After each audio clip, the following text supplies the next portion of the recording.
राजनीति में किसी भी व्यक्ति को सफलता कैसे मिलती है, और दोनों पे बात करेंगे। वो लोग जिनका पॉलिटिकल बैकग्राउंड है उन्हें कैसे सफलता मिलेगी, जिनका पॉलिटिकल बैकग्राउंड नहीं है उन्हें कैसे सफलता मिलेगी, दोनों पर ब्रीफ में बात करेंगे। बाकी डिटेल में तो मेरा यूट्यूब के साथ ही टाइप हो गया है, आप देखिएगा सबसे अच्छा ज्वाइन बटन है ना, वहाँ क्लिक करेंगे अलग अलग ऑप्शंस आ जाएंगी। पॉलिटिकल ट्रेनिंग छात्र पॉलिटिकल संसद है हमारा, पॉलिटिकल छात्र संसद वो ज्वाइन कर सकते हैं, पॉलिटिकल युवा संसद है वो ज्वाइन कर सकते हैं, पॉलिटिकल महिला संसद ज्वाइन कर सकते हैं, मंच पर बोलने की ट्रेनिंग ले सकते हैं, और बहुत नॉमिनल कॉस्ट पे यूट्यूब के साथ टाइप हो गया है। लेकिन फिर भी लोग कैसे राजनीति का शिकार बनते हैं और कैसे बचना है, कैसे सफलता मिलती है, उस पर बात करेंगे। सबसे पहली बात तो ये है कि यदि आपका पॉलिटिकल बैकग्राउंड नहीं है तो कैसे राजनीति में सफलता मिलेगी। सबसे पहले अपने आप को राजनीति में स्थापित करने से पहले आर्थिक रूप से संपन्न बना लीजिए। और कितना संपन्न बना लीजिए? कम से कम इतना संपन्न बना लीजिए कि जब आप राजनीति में उतरेंगे तो राजनीति के खर्चे कहाँ से चलेंगे और आपके निजी खर्चे कहाँ से चलेंगे। क्योंकि राजनीति में जब आप काम करेंगे, राजनीति मैंने बार बार बोला है 24/7 जॉब है साहब, 24 घंटे 7 दिन का काम है, इसमें छुट्टी नहीं मिलती है। और आप अपना व्यापार, अपना काम धंधा अगर कुछ भी करते हैं, उसे अगर ऑटो पायलट मोड पर नहीं किया तो शायद सफल ही नहीं हो पाएंगे, आगे नहीं बढ़ पाएंगे। अगर आपको आर्थिक रूप से मजबूत नहीं है तो हर कदम पे चैलेंजेस आने वाले हैं। अब लोग पूछते हैं कितना कितना पैसा होना चाहिए या कितना संसाधन होने चाहिए। देखिए, मैं ये नहीं कहता कि करोड़ों रुपए आपके पास हो तो राजनीति में उतरे।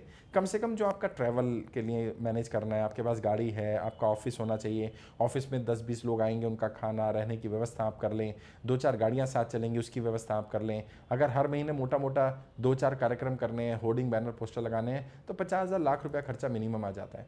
अगर इतना भी कर लेंगे तो बहुत लोग मिल जाएंगे जो आप पे दाव भी खेल देंगे। लेकिन अगर आप कहते हैं नहीं मेरे पास तो जी 1-2 लाख रुपए है ही नहीं महीने के खर्च करने के लिए, तो भाई अगर पॉलिटिकल बैकग्राउंड नहीं है तो पहले अपने आप को स्थापित करना पड़ेगा। और जिनका पॉलिटिकल बैकग्राउंड है भी, उनसे भी देखिए, उनसे भी पूछिए, आप पता चल जाएगा आपको। भले ही उनके परिवार का नाम हो, भले उनके माता पिता ने या परिवार के किसी व्यक्ति ने राजनीति में कुछ बड़ा पद हासिल कर लिया हो, बड़े पहुंच गए हो बड़े पद पर, लेकिन उसके बाद भी उन्हें भी वो सब काम करने पड़ते हैं। होर्डिंग भी लगाएंगे, बैनर भी लगाएंगे, पोस्टर भी लगाएंगे, इलेक्शन मैनेजमेंट भी करेंगे, पूरा कॉन्स्टिट्यूंसी को मूव भी करेंगे, टीम भी बनाएंगे, सारे काम करने हैं। तो जिनका पॉलिटिकल बैकग्राउंड है वो तो कर रहे हैं, और आप नहीं करेंगे तो आप उन्हें बीट कैसे करेंगे। किसी भी विरोधी को अगर आपको हराना है तो बेसिक प्रिंसिपल क्या है, राजनीति छोड़ दीजिए, किसी भी फील्ड में हराना है, बेसिक प्रिंसिपल क्या है? उससे ज़्यादा काम करना, उससे बेहतर करना, तभी तो हरा पाएंगे। किसी बिजनेसमैन को किसी दूसरे बिजनेसमैन को बीट करना, मानो मतलब उससे बड़ा बनना है, तो क्या करेगा? उससे ज़्यादा काम करेगा ना, तभी तो बन पाएगा। अब वो कहता नहीं मैं उतना काम तो नहीं करूंगा या उससे कम काम करूंगा और मैं उसे बीट कर दूं, संभव ही नहीं है। राजनीति में भी संभव नहीं है। अगर पॉलिटिकल बैकग्राउंड नहीं है तो भी मेहनत करनी है, तो थोड़ी ज़्यादा मेहनत करनी है। अच्छा, जिनका पॉलिटिकल बैकग्राउंड, उनको बेनिफिट क्या होता है? परिवार राजनीति में रहा है तो कुछ टीम तो उसके पिताजी माताजी या जो भी परिवार का व्यक्ति उसके साथ रही होगी, उनके बच्चे होंगे लगभग सेम एज ग्रुप के होंगे, उसके बच्चे उसके टीम में आ जाएंगे, तो ऐसा ऐसा एक पैरेलल टीम घर से मिल गई।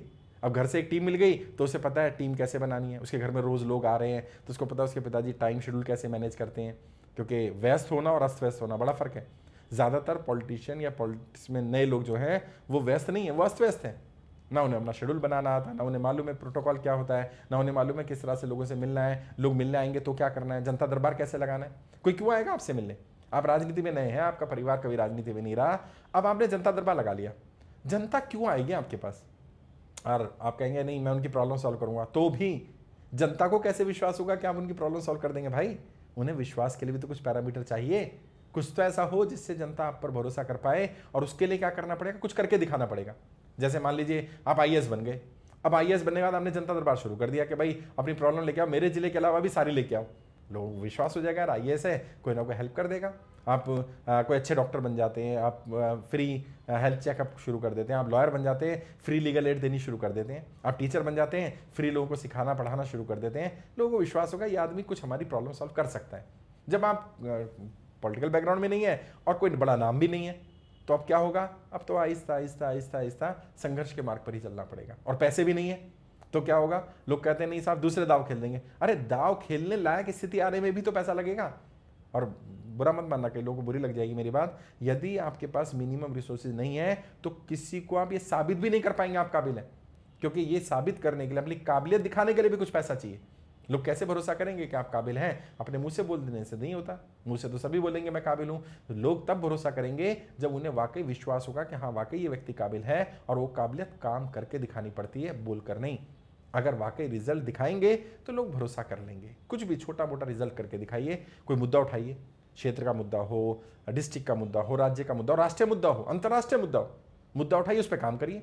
आहिस्ता आहिस्ता आहिस्ता आहिस्ता जो उस मुद्दे से सफ़र हो रहे होंगे, जिनको प्रॉब्लम हो रही है, वो आपके साथ जुड़ेंगे। फिर उसमें से एक टीम बनाइए अपनी, जो आपकी कोर टीम बनेगी, जो डिसीजन मेकिंग बॉडी बनेगी। आहिस्ता आहिस्ता उनमें से पदाधिकारी तैयार करिए, उन पदाधिकारियों को जिम्मेदारी दीजिए, किसी को फंड रेजिंग की जिम्मेदारी दीजिए, किसी को टीम बनाने की जिम्मेदारी दीजिए, किसी को बाकी जिम्मेदारी दीजिए। ये सब करना पड़ेगा। लेकिन वही है ना, करना नहीं चाहता या करना नहीं आता। नहीं चाहता बड़ी दिक्कत वाला काम है भाई, ये नहीं हो सकता है, फिर तो सिखाना मुश्किल। अच्छा करना नहीं आता, सिखाया जा सकता है, कोई भी सिखा सकता है। मैंने कहा ना, यूट्यूब से सीख लो, मेरी वेबसाइट है www.iplindia.org, वहाँ जाकर ट्रेनिंग ले लो। जब भी सीरियस हो, राजनीति में शिकार बनने से बचना चाहते हो, राजनीति में रहकर लंबे समय से रह रहे हो, सफलता नहीं मिल रही है, तो इंट्रोस्पेक्शन करने की जरूरत है साहब। आत्ममंथन करने का समय है ये, कि अगर आप 5, 10, 15 वर्ष राजनीति में लगा चुके लेकिन आप आगे नहीं बढ़ पा रहे, तो या तो बैठे रहो, बोलते रहो कि भाई मैं शिकार बन गया, मुझे शिकार बनाया गया, मुझे अवसर नहीं मिला, या उन कमियों को दूर करो जिन कमियों के कारण आप राजनीति में सफल नहीं हो पा रहे, और फिर सफल हो जाओगे। जो सबसे बड़ा गुण है, मैंने बताया, मंच पे बोलना। ये एक ऐसा गुण है, अगर राजनीति में किसी को भी सफल होना है, अगर पॉलिटिकल बैकग्राउंड है तो भी, नहीं है तो भी, अकेला एकमात्र गुण ऐसा है जो 90% राजनेताओं से आपको आगे खड़ा कर सकता है साहब। अकेला गुण, वर्तमान के 90% राजनेताओं को मंच पर अच्छी तरह बोलना नहीं आता। तो अगर आपने ये सीख लिया, और ये जन्मजात गुण नहीं है, सीखा जा सकता है। अब आप कहेंगे नहीं मेरे पास पैसे नहीं आ रहे, तो भाई यूट्यूब के से टाइप हो गया ना, 4,000 रुपये में महीने में सीख लो। मैं कौन सा कह रहा हूँ कि आप हमारी वेबसाइट पर जाकर 45,000 की ट्रेनिंग लो, या हमारे इंस्टीट्यूट में आकर के 95,000 खर्च करो। और जो खर्च कर सकते हैं वो आ रहे हैं, उनको शार्प कर रहे हैं, और जिन्होंने ट्रेनिंग ली है वो कमेंट करके बताएं कैसे इंप्रूवमेंट आता है। 5 दिन की ट्रेनिंग यहाँ लगातार होती है, 5 दिन आना है 4-5 घंटे के लिए, और हर महीने में 1 दिन आना है 2 घंटे 3 घंटे के लिए। 1 साल की ट्रेनिंग होती है। 1 साल में वो कहते हैं ना, पत्थरों को भी बोलना सिखाते हैं साहब।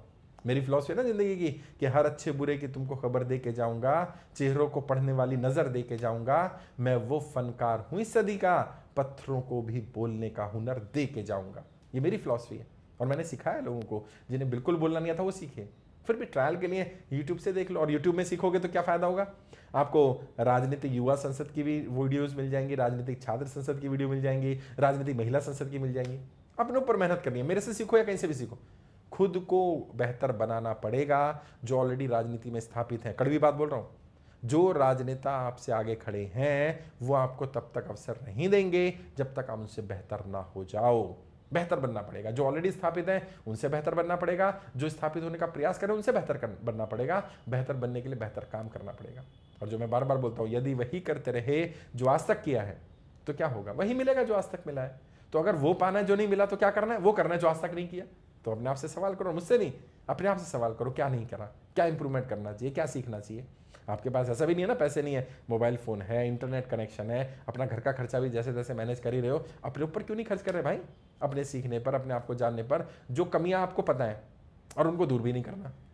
अब बताओ मैं क्या करूं, मेरे पास क्या इलाज है, मैं कोई इंजेक्शन तो नहीं दूंगा ना, इंजेक्शन लगाया और बस आप राजनीति में सफल हो गए। सफलता के लिए बेसिक प्रिंसिपल्स हैं। सफलता के रास्ते टेढ़े मेढ़े होते हैं, सफलता के रास्ते पथरीले होते हैं, सफलता के रास्ते मुश्किल होते हैं। और जितने भी लोग सफल हुए, चाहे राजनीति में या किसी भी फील्ड में, वो उन्हीं मार्ग से चल करके सफल हुए भाई। कोई शॉर्टकट नहीं है, there is no shortcut for success. आपको लंबे रास्तों से जाना होगा, और स्वीकार करो, खुशी खुशी संघर्ष को स्वीकार कर लो। जितना बड़ा संघर्ष होगा, सफलता भी उतनी बड़ी मिलेगी। मैं तैयार हूँ, मैं आपकी हेल्प करूँगा, जो हेल्प चाहिए। मैंने कहा ना, यूट्यूब के साथ टाइप हुआ तो मैंने सोचो 600 रुपये में भी ट्रेनिंग कर दी, क्योंकि मैंने कहा नहीं यार कोई बात नहीं, पैसे का मैटर नहीं करता, छात्र हैं, राजनीति में आना चाहते हैं, सीखना चाहते हैं, ले लो ट्रेनिंग। देखो सबसे ऐसा ज्वाइन बटन ना, वहाँ ले लो ट्रेनिंग। मैं युवाओं के लिए, और अभी हम लोग क्या कर रहे हैं, छात्र संसद, राजनीति छात्र संसद, राजनीति युवा संसद, राजनीति महिला संसद, इनका लाइव सेशन भी प्लान कर रहे हैं हम लोग। जल्दी आप देखेंगे 2-4-6 महीने में लाइव सेशन हो रहे होंगे इसके। आओ सीखो, राजनीति में कैसे हिस्सेदारी होती है, कैसे आपको शिकार बनाया जाता है वो सीखो, कैसे बचना है वो सीखो, ताकि राजनीति में आगे बढ़ पाओ, सफल हो पाओ। हो सकते हो सफल, होंगे कितने, 1% नहीं होंगे, 99% सफल नहीं होंगे साहब। क्यों? क्योंकि वो 1% लोग मेहनत करेंगे अपने ऊपर, वो 1% लोग अपनी कमियों को दूर करेंगे, वो 1% लोग ये देखेंगे उन्हें क्या पता है और क्या नहीं पता है। और ये कोई नहीं कह सकता राजनीति में कि मुझे सब कुछ आता है। और अगर कोई कहे, राजनीति में हमेशा विद्यार्थी ही होते हैं। यदि कोई कहे मैं राजनीति का महारथी हूं, तो समझ लेना उसकी राजनीति समझ कम है। अभी वो राजनीति सीखे नहीं, उसने, उसे राजनीति पता नहीं है, इसलिए बोल रहा है राजनीति का महारथी हूं। महारथी कोई नहीं है, सब स्टूडेंट हैं, सब विद्यार्थी हैं, मैं भी विद्यार्थी हूँ। विद्यार्थी के नाते मैं आपके लिए हेल्प कर रहा हूँ, वीडियोस बना रहा हूँ, गाइड कर रहा हूँ। किसी भी पार्टी से हो आप, मेरी किसी पार्टी किसी नेता से कोई अटैचमेंट नहीं है, कोई डिटैचमेंट नहीं है। मैं ना किसी नेता के खिलाफ, किसी पार्टी के खिलाफ, ना किसी का समर्थक, मैं तो राजनीति का समर्थक हूँ। आप आइए राजनीति में, अच्छे लोग आएंगे तो बुरे लोग अपने आप ही चले जाएंगे, वरना तो बुरे ही आते रहेंगे। चाय की चुस्की लेते बोलते रहिए राजनीति खराब है, बुरे लोग आते हैं, क्रिमिनल आते हैं, ये है वो है। भाई आप जैसे लोग ड्राइंग रूम में बैठ करके बस राजनीति पे वीडियो देखते रहेंगे और राजनीति का हिस्सा नहीं बनेंगे तो कैसे काम चलेगा। फिर भी कोई डाउट है, कोई गाइडेंस चाहिए तो वीडियो के डिस्क्रिप्शन आइए, मेरे फ़ोन नंबर मिल जाएंगे। 2-4-5 मिनट बात करनी हो डायरेक्ट बात करिए, मैं गाइड करूंगा आपको। मैं बताऊंगा राजनीति का शिकार कैसे बनते हैं और कैसे बचना है, और इंडिविजुअली हो सकता है क्योंकि मैं आपको जानूंगा नहीं तो मैं आपको कैसे गाइड करूं। फिर भी मैंने बता दिया अगर पॉलिटिकल बैकग्राउंड नहीं है तो क्या करना है तो क्या करना है। टीम बिल्ड करनी है, लोगों को जोड़ना है, जोड़ना कैसे है, टीम कैसे बिल्ड करनी है, कौन कौन सी टीमें चाहिए, उसके लिए बात कर सकते हैं। आज के लिए इतना ही। आपके उज्जवल राजनीतिक भविष्य के लिए हार्दिक शुभकामनाएं। जय हिंद, जय भारत।